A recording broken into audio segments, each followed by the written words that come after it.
4 lion cubs rescued from war-torn Ukraine have arrived at their new home in Sandstone, Minnesota. The young cubs, who are between 4 and 5 months old, were born in breeding facilities in Ukraine and orphaned during the ongoing war with Russia. The cubs were flown in from Poland yesterday, where they've been getting care for the past 3 weeks. The Wildcat Sanctuary in Sandstone and the International Fund for Animal Welfare partnered to give the animals a better life.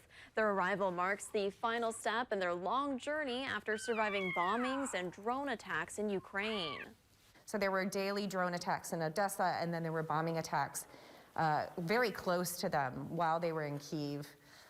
And then they started a 36-hour journey across the border to Poland. The Wildcat Sanctuary has a specially designed habitat for lions where the cubs will live together as a pride. It costs the sanctuary around $10,000 every year to care for each cat. So it is a large financial commitment, up to 20 years, and it's one we're willing to definitely make. This was a very special rescue, and they've already worked their way into our hearts here at the sanctuary. Right now, the cubs are in an indoor enclosure so they can rest after their flight and get checked by the vet. They'll get to explore their outdoor habitat in the next few days.